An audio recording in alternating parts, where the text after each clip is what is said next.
While the world is busy watching the crises in Ukraine and the Middle East, something unprecedented is unfolding along Poland's eastern border that could reshape the entire balance of power in Europe.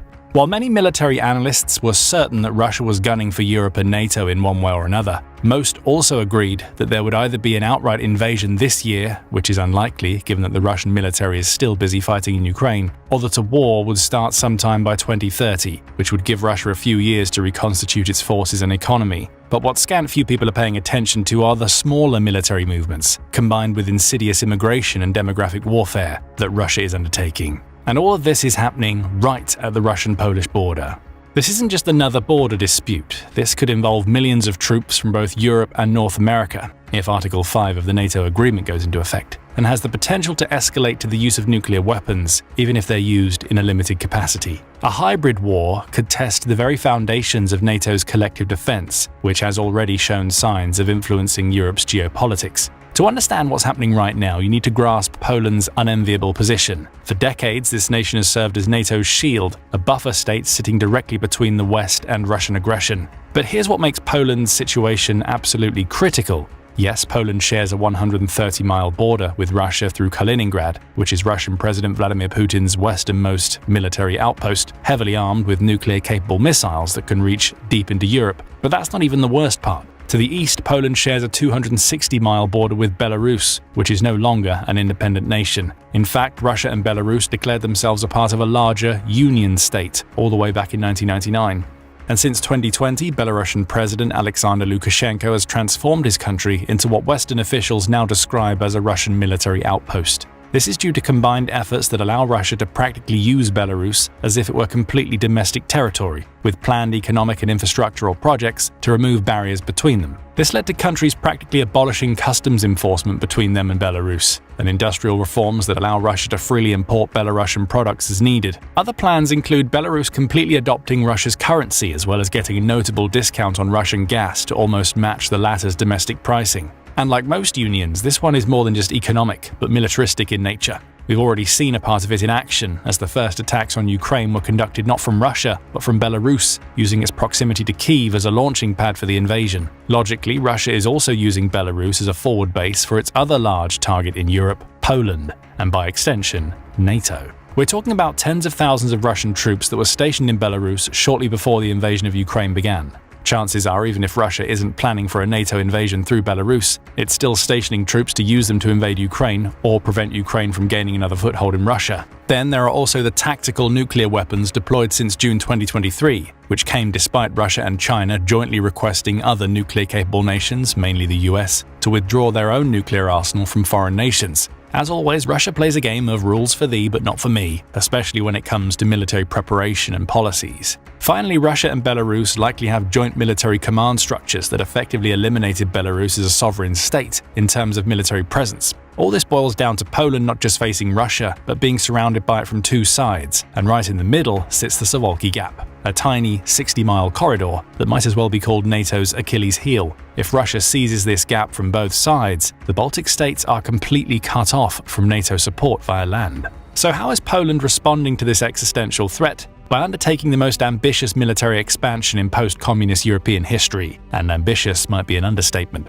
Polish Prime Minister Donald Tusk announced in March 2025 that Poland plans to more than double their army, from the current estimate of 200,000 to 500,000 total troops, including reserves. That would make Poland's military close to Germany, France, and the UK combined. This meteoric growth started only in 2021 amid fears of increased Russian aggression toward Europe. Back then, the main rhetoric was that Poland had about 120,000 troops, with plans to increase that number to around 300,000 by the end of the decade. Obviously, with the war in Ukraine exerting more of a toll than anyone thought, these goalposts have moved. With a growth of around 20,000 troops per year, Poland managed to overtake all major militaries in Europe and become NATO's third largest military by active troop size, after America's 1.3 million and Turkey's 480,000.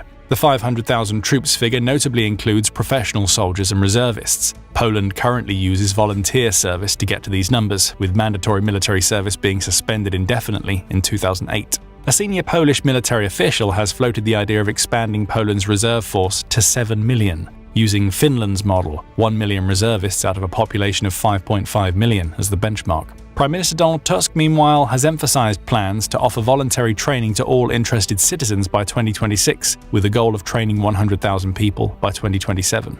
But it's not just about numbers. Poland is throwing unprecedented money at this buildup. In early 2024, Polish Defense Minister Paweł Bejda announced that the country would sign over 150 military contracts throughout the year, totaling more than $42 billion in equipment being ordered for the Polish military. We're talking about M1A2 Abrams tanks, Apache helicopters, F-35 fighter jets, and HIMARS rocket systems. It's basically everything in the American military catalog that might see use in a prolonged land-based war, and a lot of what's been shown to have an impact in Ukraine already. And Poland looked beyond just the US to be its main equipment provider. To diversify and speed up procurement, Poland also signed a $13.7 billion deal with South Korea in 2022, which was the largest defense export deal in Korean history. Through that, Poland is getting K2 Black Panther tanks, K9 Thunder howitzers, and 48 FA-50 fighter jets to modernize its Cold War Air Force. This is a war-level procurement happening in peacetime. The two countries are also finalizing talks to expedite that deal and add another $6 billion worth of equipment, including up to 180 more K2 tanks, 63 of which are expected to be built directly in Poland. Through this, Poland is not only outfitting itself with military equipment, but also procuring manufacturing and licensing for further production. If these plans go through, Poland could become a major weapons manufacturer, even if via licensing. This is compounded by Poland being one of the major donors of equipment to Ukraine over the past 3.5 years, including 100 million rounds of ammunition. With a lot of this equipment coming from existing supplies of overhauled Russian tanks that were in storage since Poland's time as a Warsaw Pact country, the country has emptied its old arsenal, making way for new and modern pieces from abroad. With new manufacturing, Poland can become an even greater donor for Ukraine. In turn, this immediately safeguards Poland from being pressured by Russia. Due to their enormous losses in Ukraine, Russia is not expected to attack until that war ends. If it does, it will likely be a war of desperation using nuclear weapons, in which case there's really no point in conventional weapons supplies. And even in that case, Poland is exploring its options. When France announced that it would be willing to extend its nuclear deterrence to the rest of Europe, possibly displacing American nuclear arsenals in Germany, the Netherlands, and Belgium, among others, it also began talking seriously about extending this measure to Poland. If this discussion materializes into action, Poland would likely be able to station France's submarines in its waters, which are practically on Russia's doorstep. With all of these ambitions, you might be wondering how Poland, a relatively small economy when looked through the lens of Western Europe, plans to achieve this. That's where this gets really interesting from an American perspective. Poland isn't just building the biggest military in Europe, it's spending more on defense as a percentage of GDP than the US itself. Remember how President Donald Trump consistently demanded NATO allies spend 5% of their GDP on defense? While most of Western Europe was debating whether this was feasible, from a logistics and economics perspective, Poland was actually doing it. The Polish Deputy Prime Minister Radosław Sikorski announced that Poland will hit 5% of GDP by 2025. That's $45 billion annually from a country with an economy smaller than Florida's. While they didn't reach this figure exactly during 2025 budgeting, Poland got really close at 4.7%, with plans to reach the goalpost next year instead. To put this into context, Poland already outspends America's 3.38% of GDP, according to 2023 numbers, where Poland was only spending 4.12%. It's spending more than any other NATO member, and Trump's Defense Secretary Pete Hegseth has held up Poland as the model ally that leads by example. This level of spending is almost unprecedented in peacetime. Even during the Cold War, NATO allies rarely sustained 5% GDP spending for extended periods. But Poland's doing it because military analysts genuinely believe war is coming. Outgoing President Andrzej Duda has proposed writing 4% minimum defense spending directly into Poland's constitution, making it permanent law, and any other measures only topping that already impressive number. So what exactly is Russia doing that's got Poland so spooked? Let's talk about Kaliningrad, Putin's nuclear dagger pointed at the heart of Europe. Despite losing significant ground forces to the Ukraine war, Russia has maintained formidable capabilities in Kaliningrad. The Baltic Fleet once fielded 52 surface warships, including stealth corvettes armed with cruise missiles, along with 4 squadrons of advanced fighter aircraft and dozens of nuclear-capable Iskander missiles with ranges over 300 miles. While that 2022 composition has likely diminished due to combat losses and reassignments, the fleet remains a central pillar of Russia's regional threat posture. And those Iskanders can easily hit every Baltic capital and reach 2/3 of Poland. And satellite imagery from May 2025 shows significant reconstruction of suspected nuclear weapons storage sites in Kaliningrad and other nuclear sites near Scandinavia. The images show triple-layered security fencing and advanced communications equipment, which are classic indicators of tactical nuclear weapon deployment. Russian economist Vladimir Mao previously described Kaliningrad as Russia's unsinkable aircraft carrier in the Baltic Sea. With the reinvigoration of Russian aggression, this sentiment has started to ring true once again, particularly due to its advantageous geographical position, close to all main European cities but relatively far from mainland Russia itself. As a result, the region complicates access from the North Sea to the Baltic states, posing a significant challenge to any navy that isn't based in the Baltic. If shooting starts, Kaliningrad becomes the epicenter of nuclear escalation in Europe.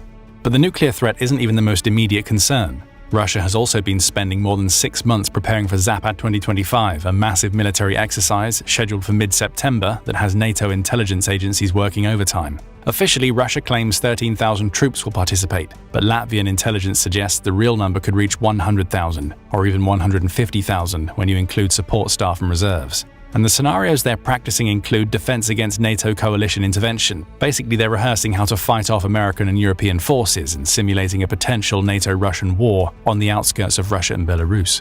This should be concerning to everyone because we've seen this exact playbook before. Zapad 2021 involved 200,000 troops and directly preceded Russia's invasion of Ukraine. Forces remained in Belarus after the exercise, contrary to typical withdrawal patterns, and then launched the northern invasion axis into Ukraine just months later. And then some troops stayed in Belarus to ensure it stays aligned with Russia's external policies. So it's not a huge surprise that analysts are calling Zapad 2025 an invasion simulation, with Poland as the likely target. The geographic focus, the scale, and the timing all suggest Russia is preparing for expansion into the west. Of course, Zapad 2025 might turn out to be a red herring. Russia is unlikely to be able to mount a similarly sized invasion to that of Ukraine in February 2022. After all, a lot of its advanced equipment has already been spent over the last 3.5 years of war. More than 12,000 armored vehicles have been destroyed. The country has been assumed to have gone through its entire stock of soldiers that it began with. And as soon as it declares war on NATO, it's up against the biggest and most equipped militaries in the world. In no uncertain terms, it would be military suicide. Even if it does achieve initial gains, it's highly likely that NATO will be able to push back into Russia, bypassing the current state of attritional warfare entirely. After that, we might be looking at a potential for nuclear warfare as a way for Russia to cut its losses. But even if the war doesn't happen, Russia isn't just threatening Poland with conventional military force. It's already waging hybrid warfare through one of the most sophisticated immigration weapons ever deployed against a NATO ally. Since August 2021, Russia and Belarus have orchestrated an artificial migration crisis that's absolutely diabolical in its design. Here's how it works. Belarusian state company Centrocurort, which seems to be directly controlled by Lukashenko's presidential administration, coordinates with Iraqi travel agencies to transport migrants to Minsk. These people pay $8,000 to $12,000 for what they think is safe passage to Europe. The migrants fly from Middle Eastern capitals through Dubai, Turkey, and Lebanon into Minsk. Then Belarusian special forces directly escort them to the Polish border. They're given tools to cut fences, attack Polish guards, and create maximum chaos. The numbers are staggering. 29,707 attempted crossings in 2024 alone, with roughly 10,900 successful infiltrations. That's 100 to 200 attempts per day during peak periods. And here's the most cynical part. 87 people have died at this border since September 2021, including 14 deaths in 2024. Poland's response has been dramatic. An 18-foot barrier costing $407 million plus 6,000 soldiers supporting border guards with authorization to use deadly force. They've created a 600-foot exclusion zone and conducted over 6,000 documented pushbacks. Furthermore, Poland has been suspending asylum requests from Belarus. In an explosive speech, Poland cited its aggressive anti-immigration policy for its low unemployment rate, and even why there have been no terrorist attacks in Poland compared to several notable attacks across the West. But this isn't about immigration, at least not entirely. It's about destabilizing NATO's eastern flank. Russia is forcing Poland to divert military resources, strain social services, and create domestic political tensions. It's hybrid warfare at its most sophisticated, exploiting Poland's strict immigration policies to create maximum strategic disruption.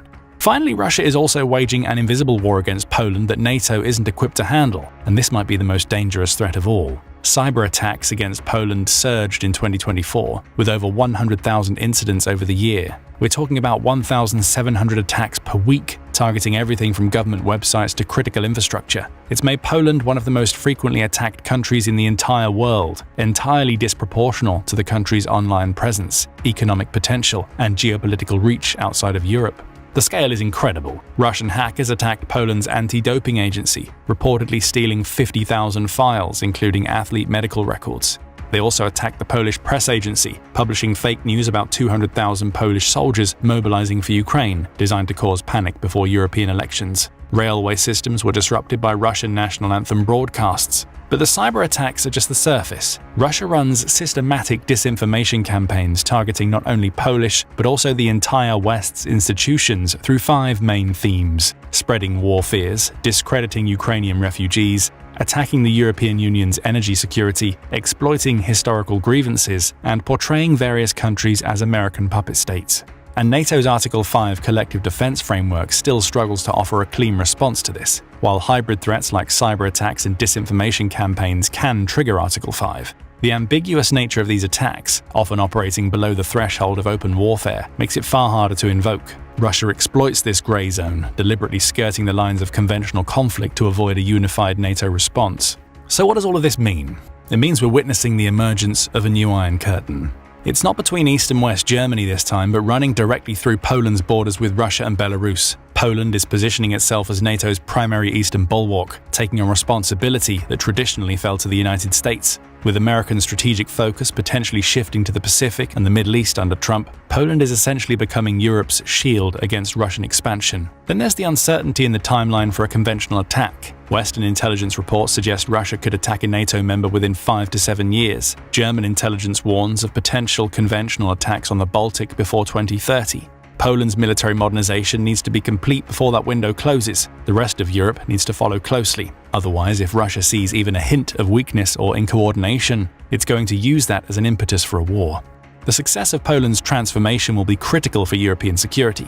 If they can successfully integrate 500,000 troops with NATO structures while maintaining 5% GDP defense spending, it fundamentally changes the strategic balance. Russia would face a heavily fortified, nuclear-backed opponent instead of the relatively weak buffer state they've historically dominated. But there are serious challenges. Poland faces personnel shortages despite aggressive recruitment, financial constraints that may force EU intervention, and the massive complexity of absorbing weapon systems from multiple countries while simultaneously doubling its military size. Through that, Poland might go back to the mandatory military service requirements that it abolished in 2008, but it's no longer 2008, as the world has changed rapidly over the past 3 years alone, let alone 15. Thanks for watching. And if you want to find out more about the Russia-NATO front, check how Estonia and the rest of the Baltic are doing in this video. To stay updated on how these military developments are reshaping global geopolitics, be sure to subscribe to the Military Show for daily news.